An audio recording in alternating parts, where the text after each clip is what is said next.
ನಮಸ್ಕಾರ ಸ್ನೇಹಿತರೆ, ರೈಟರ್ಸ್ ಟಿವಿಯ ಸಿನಿಮಾ ಮತ್ತು ತಂತ್ರಜ್ಞಾನದ ಕಾರ್ಯಕ್ರಮಕ್ಕೆ ಸ್ವಾಗತ ಸುಸ್ವಾಗತ.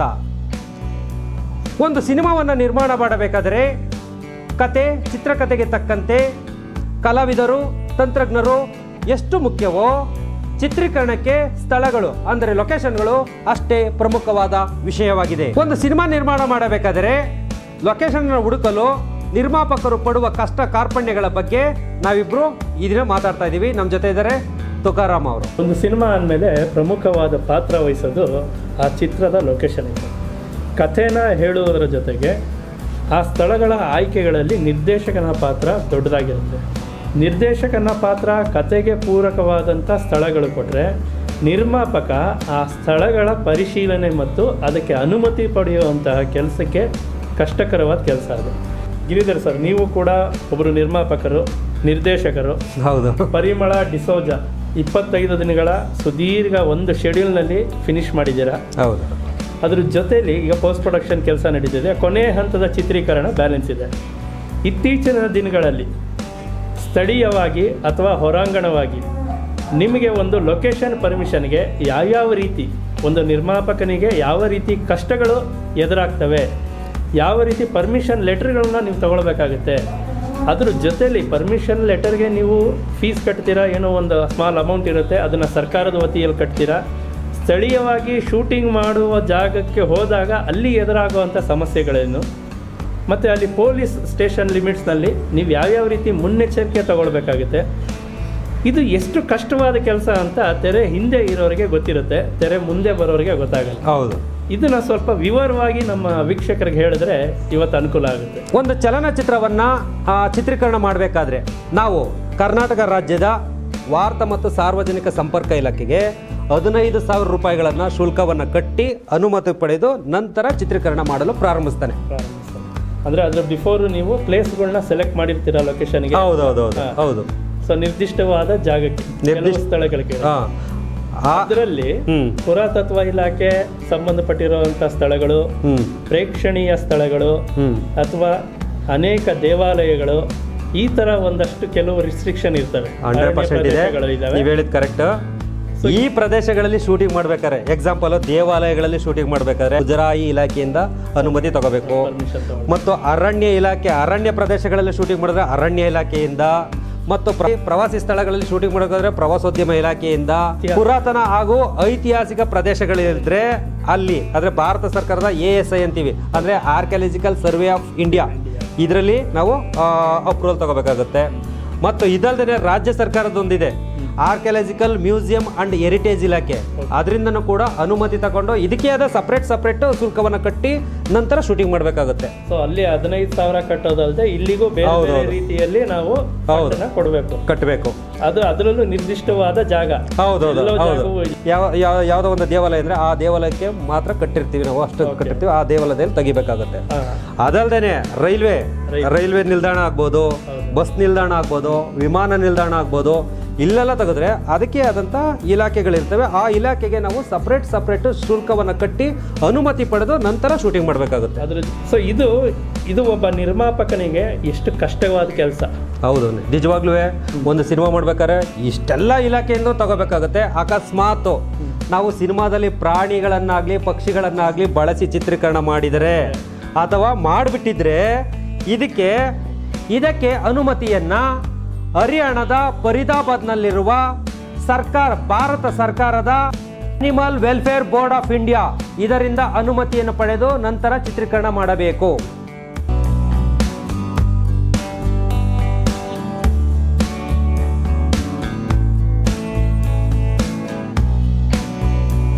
ಇದೆಲ್ಲ ತುಂಬಾ ಕಷ್ಟಕರವಾದ ವಿಚಾರ. ಸೊ ಈಗ ಇತ್ತೀಚಿನ ದಿನಗಳಲ್ಲಿ ಅಂದರೆ ಬಿಫೋರ್ ತುಂಬ ವರ್ಷಗಳ ಹಿಂದೆ ಒಂದು ಫಿಲ್ಮ್ ಸಿಟಿ ಅನ್ನೋ ಕಾನ್ಸೆಪ್ಟ್ ಈಗ ಇದೆ.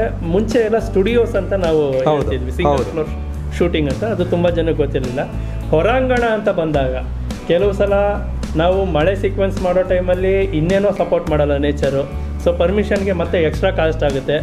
ಅದನ್ನು ಅಲ್ಲಿಂದ ಪೇ ಮಾಡೋದಕ್ಕೆ ಮತ್ತೆ ಪರ್ಮಿಷನ್ಗೆ ಬೆಂಗಳೂರಿಗೆ ಬರಬೇಕು. ಹೌದು. ಭಾರತ ಸರ್ಕಾರ ಬಹಳ ದಿನಗಳ ಹಿಂದೆಯೇ ministry of information and broadcast ವಿಭಾಗದಲ್ಲಿ film development corporation of India ಇದರ ಸಹಯೋಗದಲ್ಲಿ FFO ಅಂದರೆ ಫಿಲ್ಮ್ ಫೆಸಿಲಿಟೇಷನ್ ಆಫೀಸ್ ಅಂತ ತೆರೆದಿದೆ. ಸರಿ. ನೀವು ವಿದೇಶಗಳಲ್ಲಿ ಎಲ್ಲಿ ಬೇಕಾದ್ರೂ ಶೂಟಿಂಗ್ ಮಾಡಬೇಕಾದ್ರೆ ಇಲ್ಲಿ ಒಂದು ಅಪ್ರೂವಲ್ ತಗೊಂಡ್ರೆ ಸಾಕು. ಸೊ ಬೇರೆ ಬೇರೆ ಡಿಪಾರ್ಟ್ಮೆಂಟ್ಗೆ ಅಲಿಯುವುದು ತಪ್ಪಿದೆ. ಈ ಸಿಂಗಲ್ ಇದಕ್ಕೆ ನಾವು ಏನಂತೀವಿ ಅಂದರೆ ಸಿಂಗಲ್ ವಿಂಡೋ ಕ್ಲಿಯರೆನ್ಸ್ ಅಂತ ಹೇಳ್ತೀವಿ. ಸಿಂಗಲ್ ವಿಂಡೋ ಕ್ಲಿಯರೆನ್ಸ್ ಈ ವಿಭಾಗವನ್ನು ಭಾರತ ಸರ್ಕಾರ ಆಲ್ರೆಡಿ ಸ್ಥಾಪನೆ ಮಾಡಿದೆ. ಮತ್ತು ನೀವು ಹೇಳ್ದಂಗೆ ಬೇರೆ ಬೇರೆ ರಾಜ್ಯಗಳಲ್ಲಿ ಇವಾಗ ಗೋವಾದಲ್ಲಿ ಲಾಸ್ಟ್ ಮಂತ್ ಅದಕ್ಕೆ ಅನೌನ್ಸ್ ಮಾಡ್ತಾ ಇದ್ದಾರೆ. ತಮಿಳುನಾಡಲ್ಲಿ ಬಂದು ತುಂಬಾ ವರ್ಷಗಳಾಗಿದೆ. ಕೇರಳ ಫಿಲಿಂ ಇಂಡಸ್ಟ್ರಿ ಅವರು ಅದನ್ನ ಅಡಾಪ್ಟ್ ಮಾಡ್ಕೊಂಡು ತುಂಬಾ ವರ್ಷ ಆಗಿದೆ. ಹೌದು. ಅದೇ ರೀತಿ ತೆಲುಗು ಇಂಡಸ್ಟ್ರಿ ಅವರು ಅಡಾಪ್ಟ್ ಮಾಡ್ಕೊಂಡು, ಅಂದ್ರೆ ಇದು ಸಿಂಗಲ್ ವಿಂಡೋ ಕ್ಲಿಯರೆನ್ಸ್ ಅನ್ನೋದು ಎಷ್ಟು ಅನುಕೂಲಕರ ಒಬ್ಬ ನಿರ್ಮಾಪಕನಿಗೆ ಅಂದ್ರೆ ಎಲ್ಲವೂ ಕೂಡ ಒಂದೇ ಪರ್ಮಿಷನ್ ಒಂದೇ ಲೆಟರ್ ಅಲ್ಲಿ ಸಿಂಗಲ್ ಅಪ್ರೂವಲ್ ಆಗಿ ಬರುತ್ತೆ. 100% ಸಿಂಗಲ್ ವಿಂಡೋ ಕ್ಲಿಯರೆನ್ಸ್ ಅನ್ನೋದು ಈ ರೀತಿ. ಕರ್ನಾಟಕಕ್ಕೆ ಕನ್ನಡ ನಿರ್ಮಾಪಕರಿಗೆ ಅದು ಎಷ್ಟು ರೀತಿ ಅನುಕೂಲವಾಗುತ್ತೆ ನಿಮ್ಮ ಪ್ರಕಾರ? ಇವಾಗ ಲಾಸ್ಟ್ ಜೂನ್ 29ರಲ್ಲಿ ಕಂಠೀರವ ಸ್ಟುಡಿಯೋಸ್ ಅಲ್ಲಿ ನಮಗೆ ಒಂದು ಮೀಟಿಂಗ್ ಕರೆದಿದ್ರು. ಅದರಲ್ಲಿ ಏನಂದ್ರೆ ನಮ್ಮ ಕರ್ನಾಟಕ ಸರ್ಕಾರ ಶ್ರೀ ಕಂಠೀರವ ಸ್ಟುಡಿಯೋಸ್ನ ಸಹಯೋಗದಲ್ಲಿ ಸಿನಿ ಮಿತ್ರ ಎಂಬ ಸಿಂಗಲ್ ವಿಂಡೋ ಕ್ಲಿಯರೆನ್ಸ್ ವಿಭಾಗವನ್ನು ಸ್ಥಾಪನೆ ಮಾಡಿದೆ. ಸಿನಿ ಮಿತ್ರ ಅನ್ನೋದು ಒಂದು ಸಿಂಗಲ್ ಕ್ಲಿಯರೆನ್ಸ್ ವಿಂಡೋ.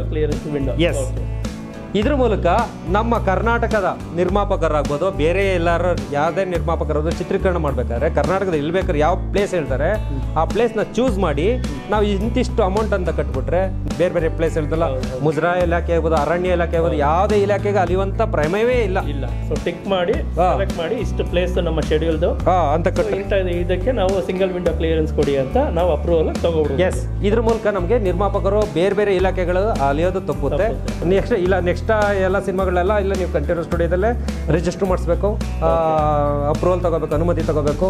ಮತ್ತು ಸಿಂಗಲ್ ವಿಂಡೋ ಕ್ಲಿಯರೆನ್ಸ್ ಆಗಿರೋದ್ರಿಂದ ನೀವು ಪುರಾತತ್ವ ಇಲಾಖೆ ಆಗಿರ್ಬೋದು, ಯಾವುದು ಪ್ರಾಣಿ ಪಕ್ಷಿಗಳ ಬಗ್ಗೆ ತೆಗೆಯೋದಾಗ್ಬೋದು, ಎಲ್ಲರೂ ಕೂಡ ಇಲ್ಲೇ ನಿಮಗೆ ಅನುಮತಿ ಸಿಂಗಲ್ ವಿಂಡೋ ಕ್ಲಿಯರೆನ್ಸ್ ಇಲ್ಲಿ ಸಿಗುತ್ತೆ. ಇಷ್ಟು ಸರಿ ಸುಮಾರು ನಿರ್ಮಾಪಕನಿಗೆ ಒಂದು 6 ತಿಂಗಳು ಸ್ಥಳೀಯವಾಗಿ ಅಲಿಯೋದು ತಪ್ಪುತ್ತೆ. 100% ತಪ್ಪುತ್ತೆ. ಮತ್ತು ಸಿನಿಮಾಗಳು ಬೇಗ ಚಿತ್ರೀಕರಣ ಆಗ್ತವೆ, ಮುಗಿಯುತ್ತೆ. ಮತ್ತೆ ಅವನ ಖರ್ಚಲ್ಲಿ ಹೌದು. ಇನ್ನೊಂದು ವಿಷಯ ನೀವು ಹೇಳಿದ್ದು ಈ ಸಿಂಗಲ್ ವಿಂಡೋ ಕ್ಲಿಯರೆನ್ಸ್ ಇರೋದ್ರಿಂದ ಒಬ್ಬ ನಿರ್ಮಾಪಕರಿಗೆ ದುಡ್ಡು ಉಳಿಯುತ್ತೆ ಮತ್ತು ಆ ಸಮಯ ಕೂಡ ವ್ಯರ್ಥವಾಗಲ್ಲ. ದುಡ್ಡಿಗಿಂತ ಸಮಯ ಅನ್ನೋದು ತುಂಬಾ ಹೆಚ್ಚಿನ ಮಹತ್ವ. ಎಸ್.